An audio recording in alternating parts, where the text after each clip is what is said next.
Thank you, Elizabeth. So we're recording now, so we can. Oh, look at Angie's found us as well. That's great. So I'll just pause a moment then again. So greetings to one and all, and again, I've made my apology for our technological stumblings. We'll get there in the end, and it's the first time we've tried to do something like this, as you might be able to tell, and yeah, we'll get there. So one of the reasons that I convened this meeting and invited people was really in the spirit of collaboration, in the spirit of being open and wanting to sort of build alliances.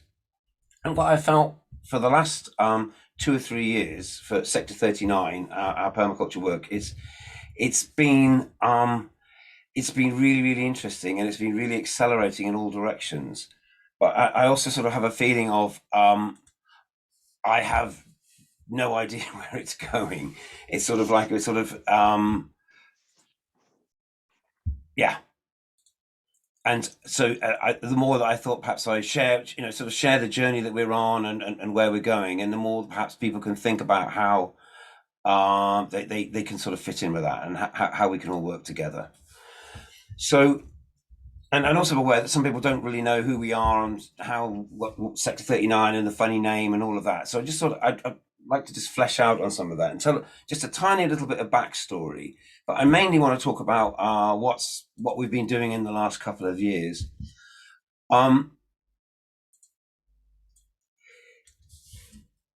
We framed this. We've called it Code Red for climate. I mean, that was what they said in the latest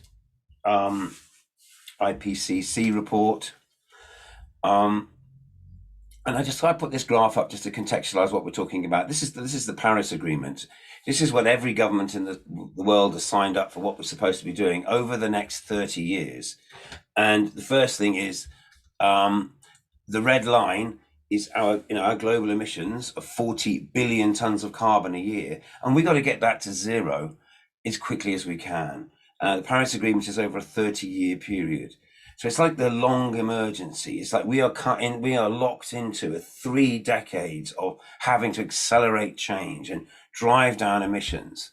And the faster we drive down these emissions, the more chance that we've got.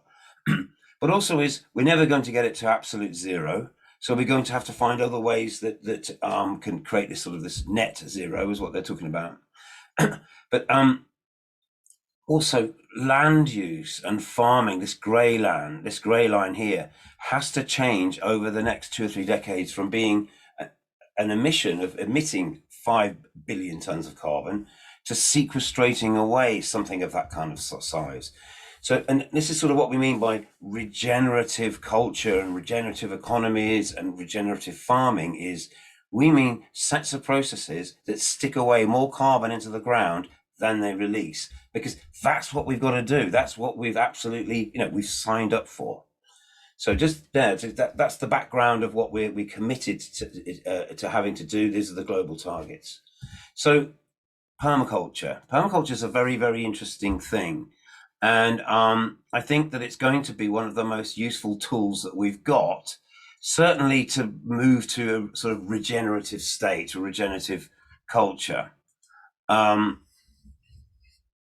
So Sector 39 is an organization. It's me really, and then me collaborating with other people over time.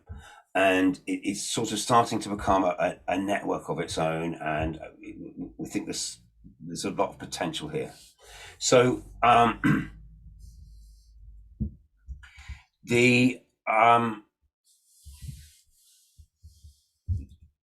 so I'm getting quite requests for links and things. Oh dear. Gerald, if you're able to communicate with Rose through Signal, she's just asking for the link again. Okay, so the mission statement of Sector 39, what it's about is it's a training organisation. And we thought right back in the early 2000s, we're thinking, how can we sort of action permaculture? How can we get it out there? So we want to accelerate permaculture learning through education. We realize that to really understand and be inspired by permaculture, you need to see it. So we need to develop working examples that people can see. And really at the heart of what Sector 39 exists to achieve is to bring permaculture into new areas. We can't just stay in sort of a comfort zone, because permaculture is for everyone. And we've got to sort of get it out there. So for me, the Sector 39 journey actually started from when I was working on a project in Reading, and it was to put a forest garden, a species-rich, biodiverse garden onto what had been a derelict, run-down inner city roof. And I think this is a perfect metaphor for permaculture. This is what permaculture can achieve. This is what I mean by regenerative development. Is we can look at something that is a problem. It's not non-functional. It was a leaking roof on top of a community centre. And by having a bold vision and a commitment to thinking about long-term sort of sustainability ideas, we were able to inspire people to give us funding to convert the horrible roof on the left into a food forest on the right. That's an educational resource that is part of the solution. It's what bringing people together to look at their world differently, and to see that, you know, deployed differently with these resources, we can create a very different world. At that time, I was living on a Bryn Llwyn farm, a housing cooperative called Chicken Shack. And I just looked at these pictures off of Google Earth the other day to see we did the same process. You can see this landscape, how heavily grazed it is. It's just a baize of grass, of sheep. We call it a sheep desert. And then there's our housing co-op. We've added as much diversity and complexity to the system as we can, to create habitat for nature, to increase the ability of the land to store water, and also to create all sorts of kind of yields to help meet energy needs and food needs. That's permaculture. So in some ways, this kind of regenerative, restorative processes, these are ideas that really need to be rolled out globally, so that everybody can start looking at the landscapes around them and ask what kind of changes they can make. How can we move from a system that is eroding away and being, you know, run down, to something that is accumulating and regenerating? That's what we need to do. And so Sector 39 is, this garden, the risk roof garden was at 39 London Street, Reading. So that was the address of the garden. And I started thinking about the sector as an energy, like a wind or a force of nature emanating from this, you know, inspirational project. And so that was sort of where the name came from. And that was back about 2005. I started using that name to work on developing food forest gardens for schools. Began teaching permaculture design courses in 2006, and then formally registered in 2014. 2016 was when we first started working in Uganda. And hey, we've just won the Permaculture Magazine International Prize, which is very exciting. And also just the recognition, really, the reinforcement that comes from that. So we've been on sort of this, 15, 16-year journey of moving more and more into trying to think about how can we use permaculture to bring it into new areas, to create inspirational examples of what permaculture can do, and you know, accelerate that take up through education or projects. And we find ourselves now in 2021 thinking, oh right, we're just getting started on this. We could really go a long way with this.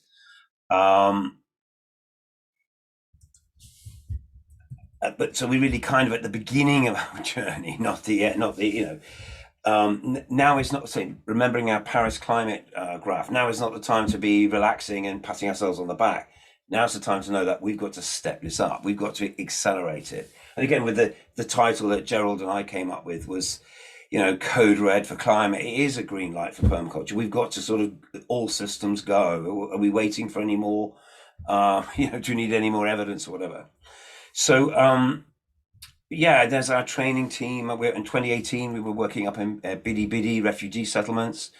And that was very inspirational. And also the realizing that, especially so when people are under a bit of duress, they've been displaced by events beyond their control, suddenly realize that permaculture is such a powerful tool for reorganizing and from sort of bottom up, it's beginning to meet your own needs.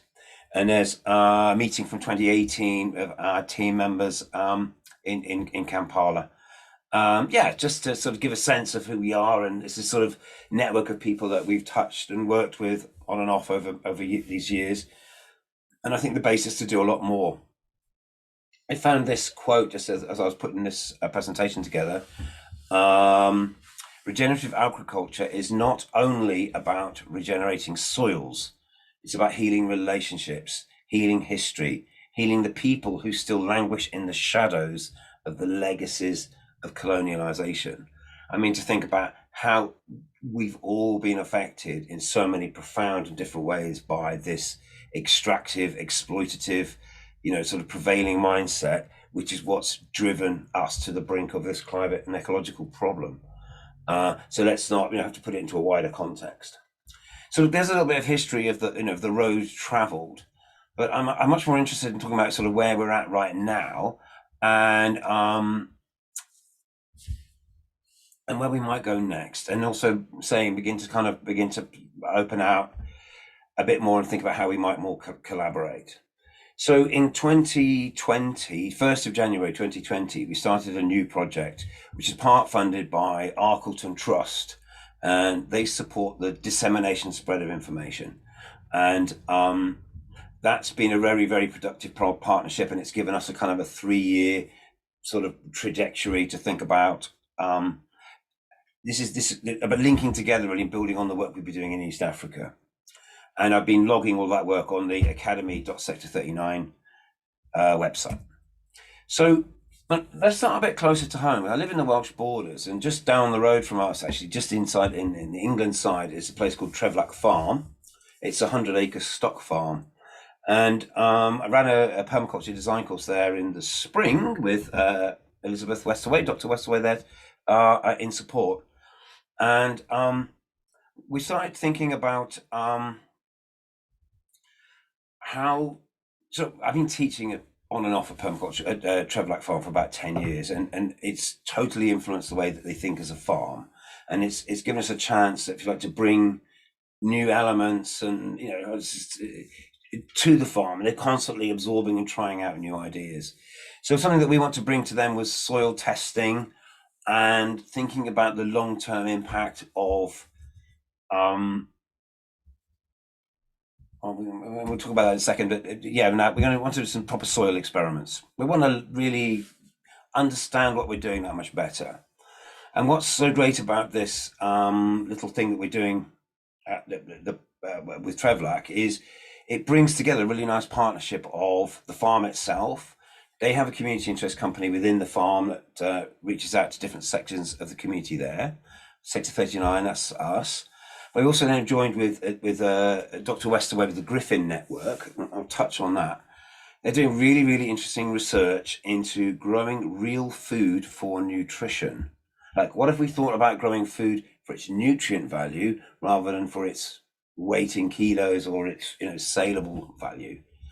And through doing on-farm research and doing regular training and volunteer days, we can also kind of link to our global partners and have a conversation around the world about the experience of doing permaculture in these different contexts. Because that's, I think, what we're doing. And I think that's what the network has to allow us to do more, is to, just have really good and interesting conversations about the work that we're doing and how it's progressing.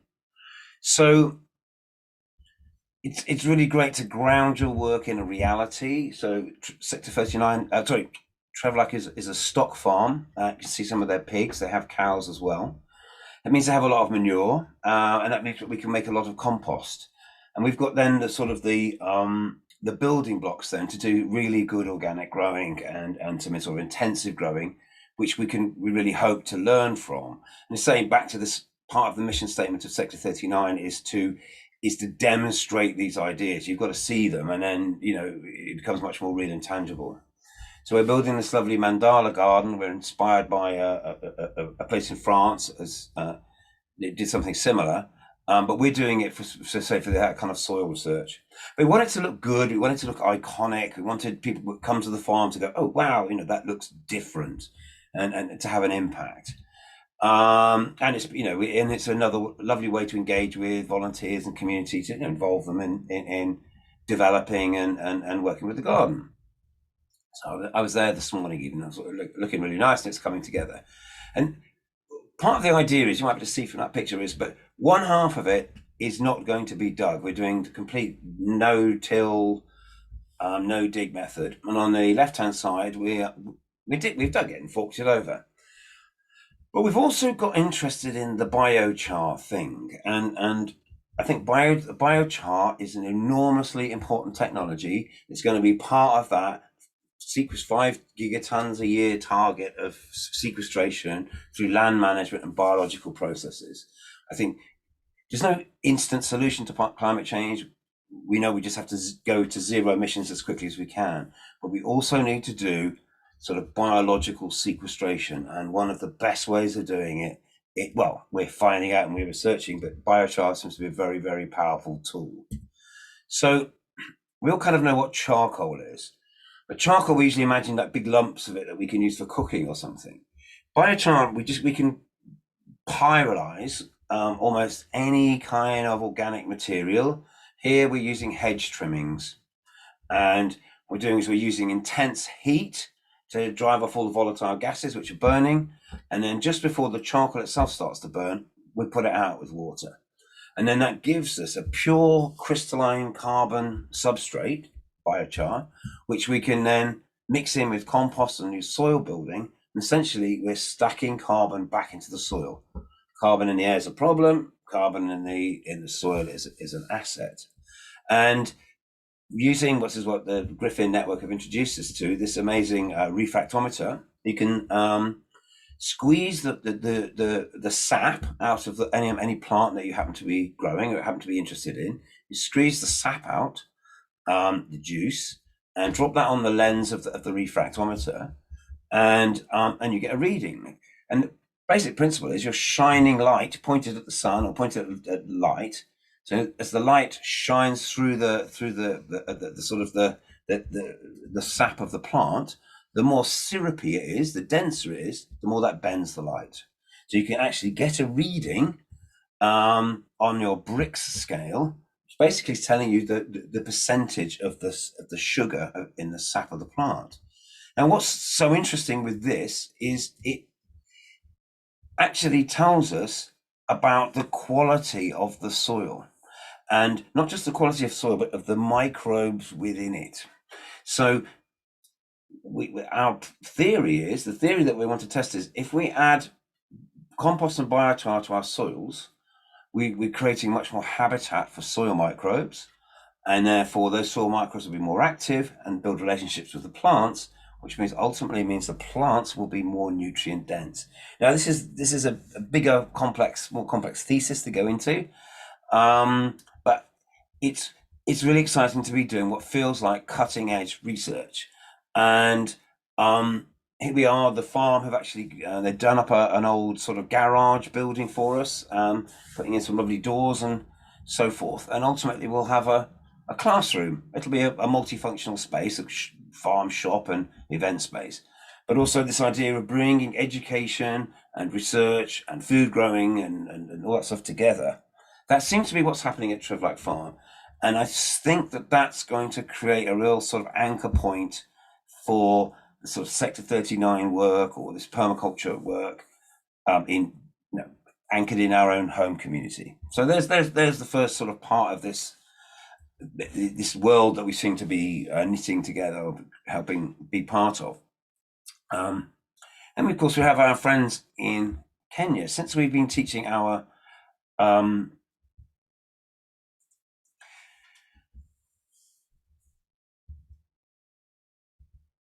back in 2016, through the Wales for Africa program, and it's very nice to have Emma Beecham here from the Wales for Africa program. Wales has a commitment through, it has this act within its sort of mission statement, if you like, for our nation. And it's called the Wellbeing of Future Generations Act.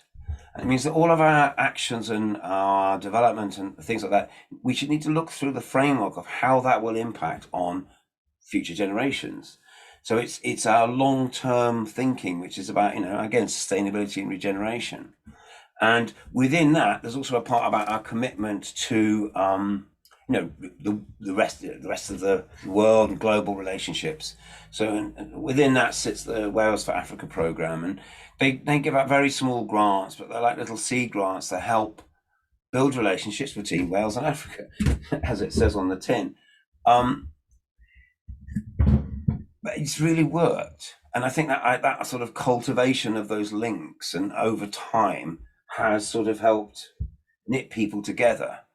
And so through those links and networks, we had the opportunity to go out in 2016 to Uganda and teach a PDC, a 12-day permaculture course. And through that, we realized that there's this kind of an exchange, mutual learning, mentoring process going on. And that gave a lot of people then the confidence to be able to to go on and do further things. Within a PDC, we try and get groups of people together to collaborate on a design idea, on so this idea of coming into teams and building a project and understanding the stepping stones that you might need to take it forward. That in itself helps build groups and builds teams. So through that process, I met Paul Agola from Homa Bay in Kenya. Here we are working together in the refugee settlements a couple of years later. And from that, from doing training work and then working together, from that, I'd given Paul the confidence and the vision to go back to his community and to start his own permaculture demonstration center, realizing in the process of building the training center, you're kind of learning how to do it. Permaculture, you learn through experience, really. So here's them building their first swale. They're asking themselves about how they might try and slow down the passage of water through this environment so that they can soak it into the ground and they can start this process of regeneration, start this process of turning sort of barren wildernesses into complex, productive ecosystems. So within a year, Paul has it's just this design process, this having a long-term goal in mind, and then finding your step, finding your Ooh, I've got an echo. I don't know how that happened.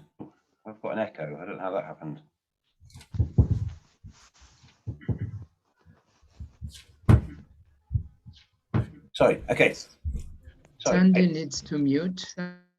Sandy needs.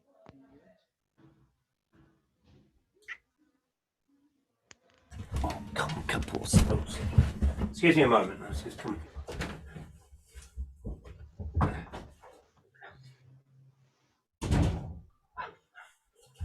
I'm being cat problems.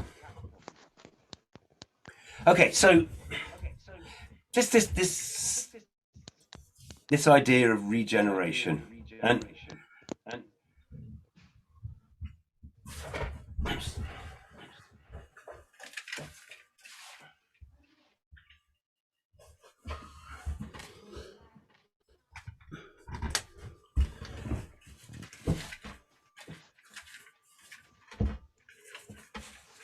okay, hopefully that's better.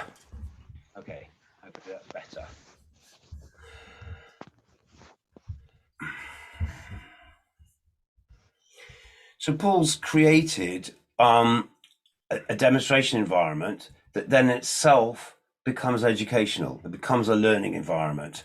And from that, he started to develop his own tools to communicate permaculture ideas, make them relevant and appropriate to the people around him, and developing his own training programs. And then those training programs happening within the center, as you can see, as it sort of beautifully come to life, and he's created this abundant sort of food forest and demonstration site from which he can do his education. And then on top of that, then, so he's been inviting, it's interesting, they've got training going on today, actually, at the moment, inviting in people from outlying communities to come and see what he's doing in the center, understand those sort of simple permaculture sort of techniques and strategies, and then challenging them to go back to their communities and replicate them.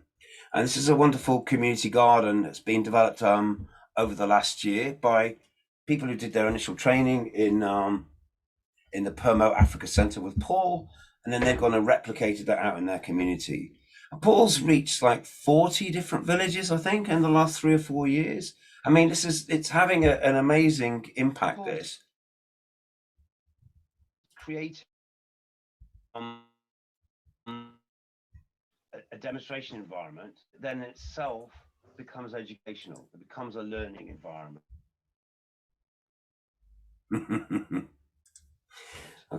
And from that, he's started to develop his own tools to communicate permaculture ideas, make them relevant and appropriate to the people around him. Steve? Yeah. You have the option to mute all participants.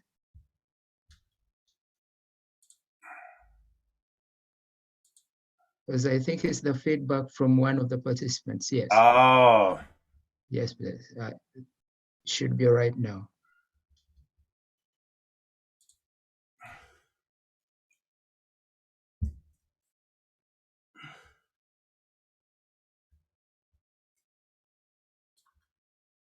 Okay, can anyone listening just be sure that you're muted? I can't. Maybe it's okay now. It's fine now. Yeah. Okay. All right. Sorry. Yeah. It's confusing, isn't it? Yeah. So and also we've had a wonderful opportunity to do some work with the Scottish University's Insight Institute. Bit of a mouthful. And we produced a 5-minute video about this project, actually. So I'll have to link. I shall link that afterwards. Yeah. So there we go. That was that. And that's the.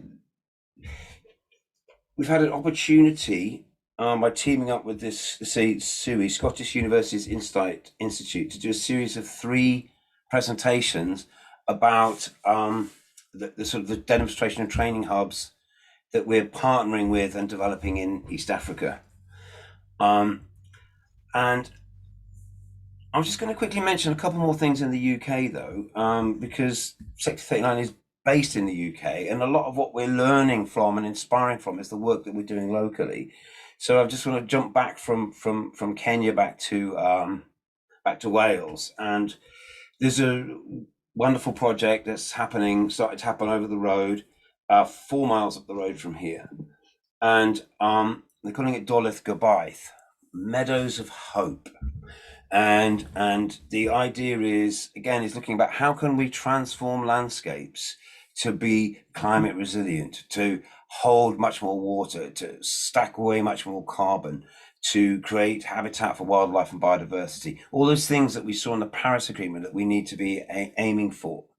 And again, permaculture helps groups of people come together to create long-term visions. And this has been wonderful to see this come out of discussions and sort of potential chats and things over many years, really, and come up with an idea of a way to, by working with volunteers and community and trying to get people reconnected to the landscape and create new footpaths and new activities and new ways that people can just come back and experience these beautiful landscapes, but be part of a regeneration of them, not seeing them slowly dwindling away, but seeing a part of that regeneration. So we're planting 40 acres of woodland and also allowing regeneration to happen and thickening existing hedge lines.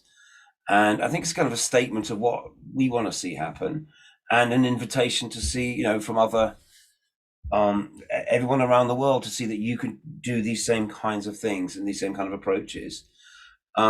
This is another old farm. This is just one in Shropshire. It's called Babbinswood, and they're trying to find a transition, this sort of set of buildings they have really created for a different time, a different set of uses, different kind of farming.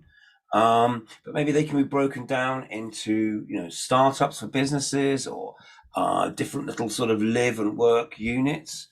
And maybe the stepping stones where we can turn our sort of more monoculture farms back into communities, back into things with much more diverse activities, and back into the kinds of activities that are reinforce, the objectives, the directions that are set out in the Paris Climate Agreement. This is what we need to do. And what we're finding with Sector 39 is, as the years go by and we gain more experience and more perspective, is we can start to really build on bigger, more ambitious and longer term ideas. And again, that's what this webinar is about, really, is just to begin to put out the feelers to say, how can we all work together, and how can we share some of our sort of successes as well, in a way in which is inspirational to other people. Because I think, to say, going back to the original mission statement, you got to see permaculture first. But once you've seen it, you're right there. You can see it really works. So we've been calling this project that we've been on since 2020 this Academy of Permaculture. And I think by that, what we mean is not a place, but a network of people, individuals who are in the process of applying permaculture to their lives, to their communities. Not just learning it as a dry academic subject, but living within that and making that happen. And this is the inaugural group and members of Rwandan Women's Permaculture. And they've been working with us, or specifically with Rose there in the middle, firstly to work with the local school, Salve School, introducing food plants here, avocado trees, but actually part of a system of swales and water catchment and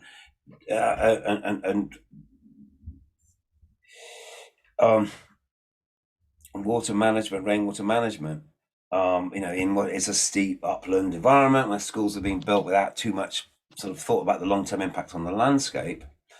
And but in the process of building this sort of rainwater-fed food forest for the school, it's created a team of people who've come together who started to feel sort of, like,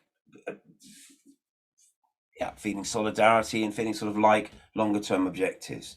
So, and again, so I think this is the power of what permaculture has, is to bring people together and to start forming groups and processes that then become ongoing, that actually going somewhere. And the better that we can network together and work with each other, then the more we can be sort of inspired by that process. So we're aware there's organizations out there in the world like Lush Cosmetics, for example. I just spoke to them this week. They like to build relationships with small growers and producers, just growing very high quality natural ingredients, which they can use in their cosmetics. And that's, again, the kind of relationship. We haven't got very far with this yet, but I would love to be able to build, say, with a network such as Rwandan Women's Permaculture, to think about how they can use sort of food growing and habitat restoration, but also to build in, sort of genuinely sustainable income streams. So something that we have experienced, and kind of again and again and again, I've touched on it with people like Paul or Rose, but is when you go out and engage with communities, you find people who are just ready to sort of blossom, or they have so much to offer. And this is a very brief story of one of those people, a woman called Deborah Aluka, who did a PDC with us about a year ago, and in Kumi in Uganda, and took a lot of those ideas home and started sharing with the community around. And at first people thought she was a bit crazy because she was doing things differently. And then slowly people started to see that it really works. And so this sort of demonstrate, educate, replicate, this is the sort of process that we're trying to do. And this is, again, sort of how we feel that the Academy network can work, is we put our feelers out there and run some training events and entry-level events, and find those people who are the ones who are going to really amplify change and support them. find out what it is, the little bits of resources or information or encouragement that they need to go on and carry, be more and more effective. And I think that's the sort of the mechanism that we're trying to get to, is thinking about how to do that really effectively, I guess. So just a little aside story within the set of ideas and things that Deborah and others picked up on their PDC was they really picked up on the Lorena stove design. This stove made out of the clay from a termite mound mixed with a bit of straw, sand, and animal manure with cow manure, formed around the stalk of a banana, and you cut the holes away around the size of your pots, and it creates a stove that's 4 or 5 times more efficient than balancing a pot on 3 stones, and also it eliminates smoke, and you can use more than one pot on it. So this is multiple gains and multiple advantages. But we know that it's very difficult to get communities to change, and it's also, you can't impose things on people. You can show them ideas and inspire them, and then it's up to them if they're going to adapt it. So one of the things that Deborah's been doing is holding little regular groups. Now it's a certain amount of work to build that, to make cob, to make really good the material you make the stove out, to make good clay mud. You've got to pound it and get all the air out and get all the stones out and get it to be a sort of a universal material. It's like half a morning, half a day's work there.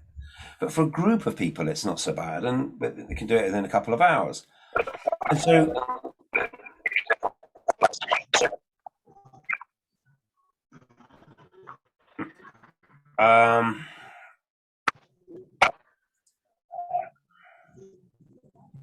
sorry, Stella, you need to mute your thing.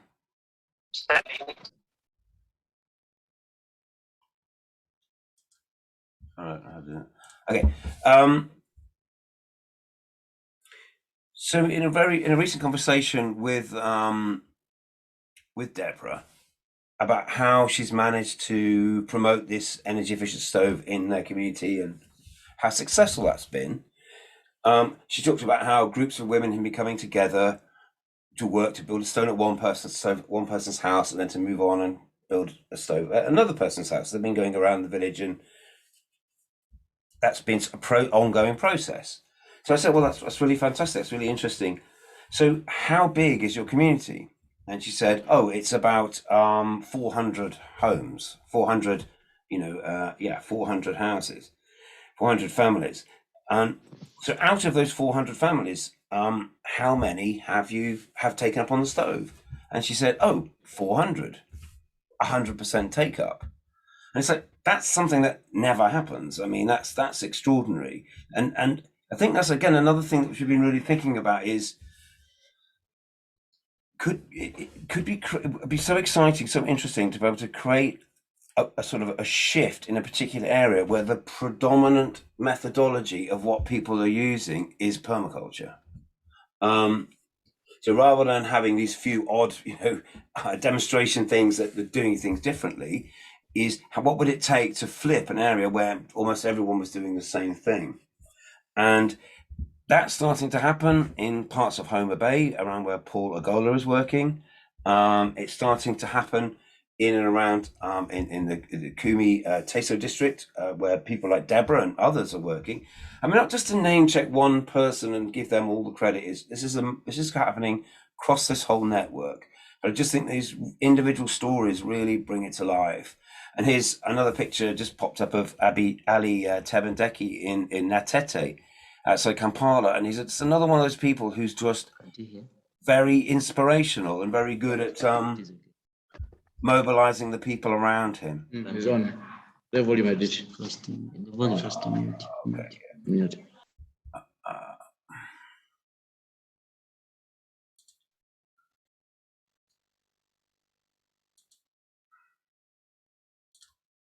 Sorry.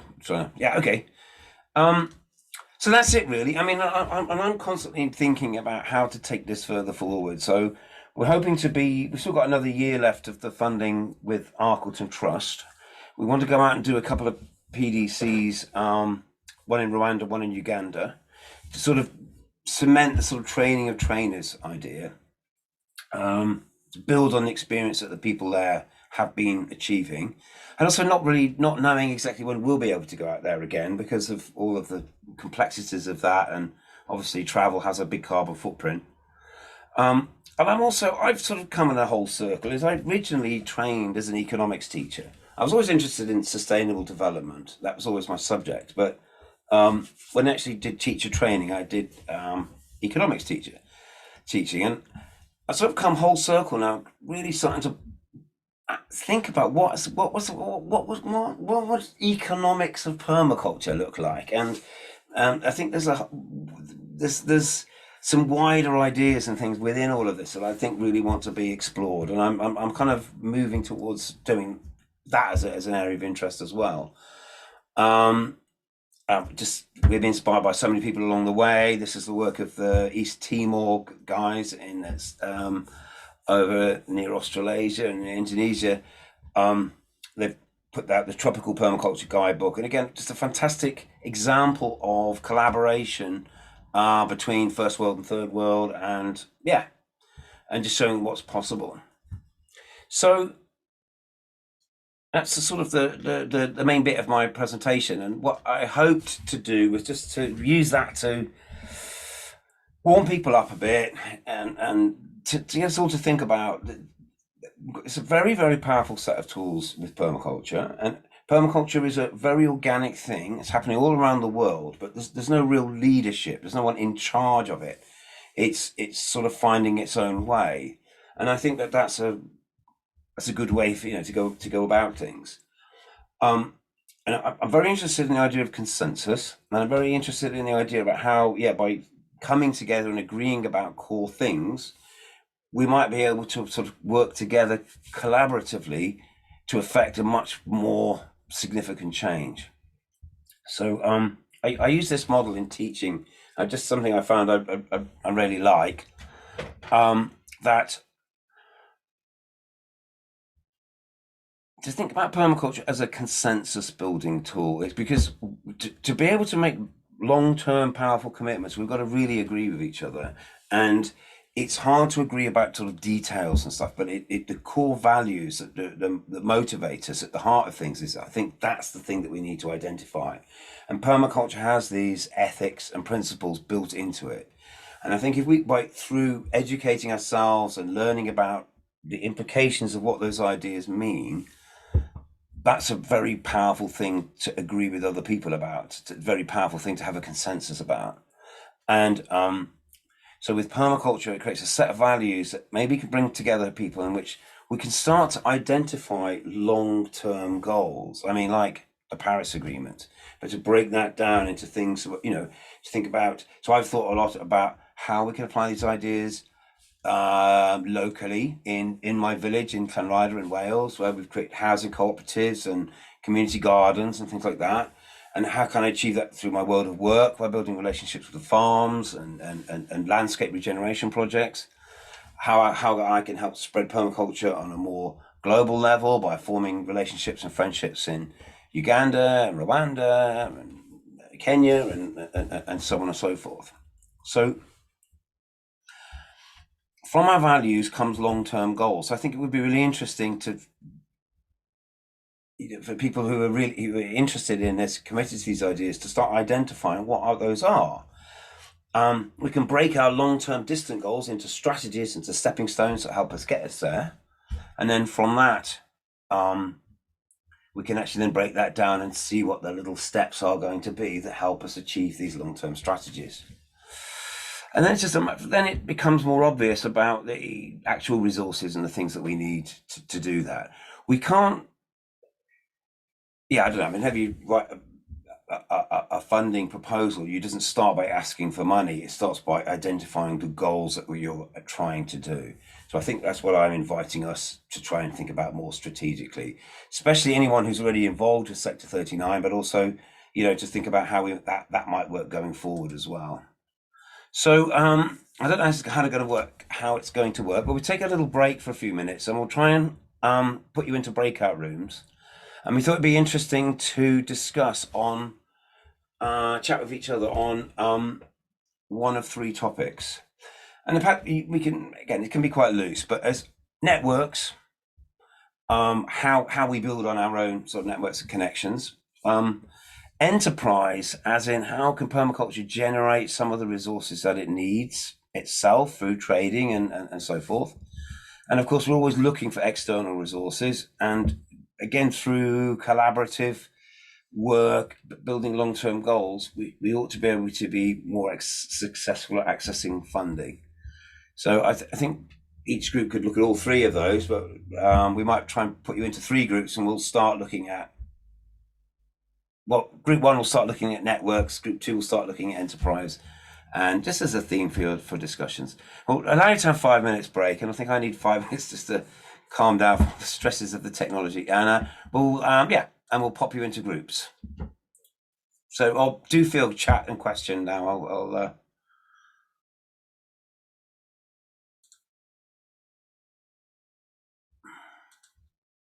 do feel free to comment.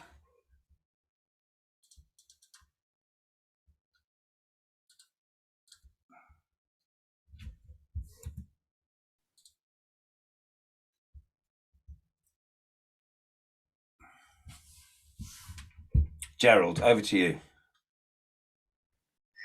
Oh, thank you, Steve. I will start off with welcoming everyone. And yes, thank you for taking time off your busy schedules to participate, and apologies for the IT glitches. And yeah, just to mention, what Steve has really taken us through is basically a natural but amazing case of potentials around synergies, integrations, and ultimately sort of ecosystem operations around and what those can yield. Though, again, at the end, when you look at it, he cautions that it all has to evolve around vision, passion, and integrity. And as we discussed this, and as the theme clearly puts it out, we are undoubtedly, I don't think anyone on the call really refutes it, that we are in the midst of this crisis that really human nature has never experienced before. So it's at this point where we also have a choice. Whereas we're looking at others, the capitalists and the politicians, from the point of, let's say, negligency, but we also in the, let's say, dilemma of inactivity, which equally, equates. Actually, it's interesting how they call it omission. Omission is also equally as dangerous as negligency, where we have the potential, ability, and all the knowledge to act, but then fail to act. It still comes back to us. So as we go into the breakouts, let's put ourselves to think, how do we get to act? How do we actively get to work? How do we make use of the resources, knowledge, experience, and the networks, the enormous networks we have at our disposal to avert the current crisis? Otherwise, actually, the key point there, to ethically avert. If I could say it in capitals, I would say a capital ethical. Otherwise, the politicians and the capitalists or the business guys are really so much willing to do that, but we know the implications. They will further dip us even deeper because the ethical side is not in their vocabulary. So we have a challenge that we can ethically do that. So let's get into the breakouts, or if there is any question. I think Steve will then put us into different breakout rooms. How it's going to work, we will do it in 1, 2, 3, where 1 is on networks, 2 is on enterprise, and 3 is on funding. So whereas the groups will be able to discuss all the 3, but then the emphasis could be put on the core. For instance, for group 1, the core is networks. And after those about 30 minutes, we will feed back to the group, discuss through them, and then we'll, at the end of it, discuss a probable way forward.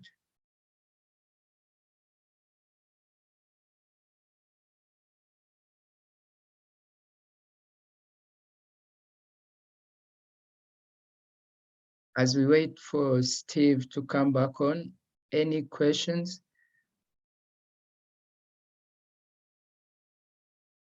Or any contributions, any comments?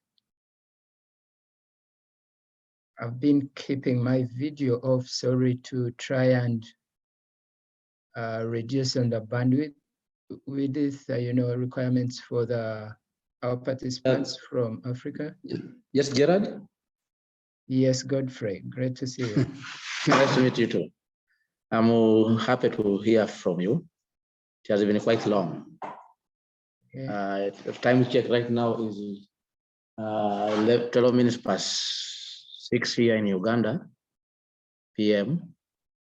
And I'm glad I delayed a little bit to join.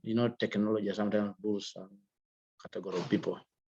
I think I was late by almost 1 hour, but anyway, I got Steve Jones when I was talking about a number of things, a few things which I got him about the enterprise, the networks, and then the enterprise, and then the funding process. So that's why I've not been so much in the commenting side, but I know I'm good to go now that I've joined. I don't know, 1 hour is remaining to go. We are for a break.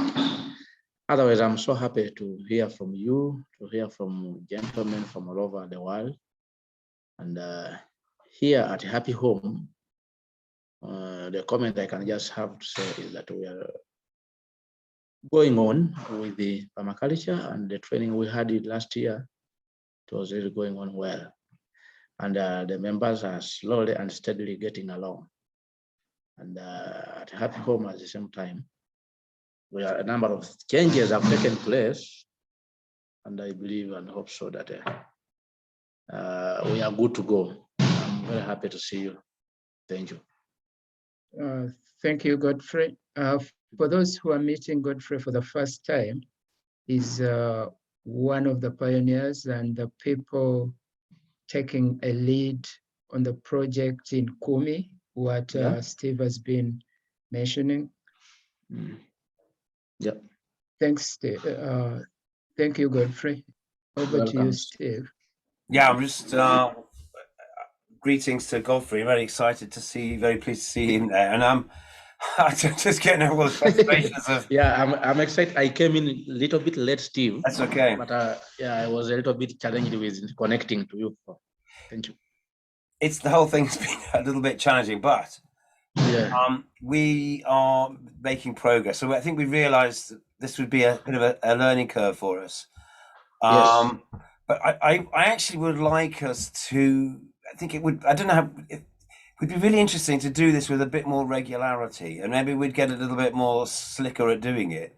But I think we Yes. all could really benefit from regular communications. Sure. And especially with the period of time that we've just been through, which was very isolating, being on lockdown and so forth. Sure. I think it really makes you all appreciate how important it is, mutual support and being in networks and maintaining good communications. True. Yeah. And you've been doing really great work there in Eastern Uganda. And I was saying in the talk, really, Godfrey, I just see an immense value in having these clusters where there's a lot of people, working together and maybe creating almost a majority view of people who are starting to work with and apply permaculture in these contexts. So that becomes very, very powerful. Yeah. It's true. Yeah. Steve, maybe for those who logged in a little bit late, we'll see how to share the link after because we have the recording. It's been recorded, so probably for the benefit of those who are unable to log on or those who came in a little bit late, you should be able to upload it. Well, perhaps I should stop the recording now, because that's sort of the first section, and then we could do a separate one for the chat. But should I do that? So it's okay.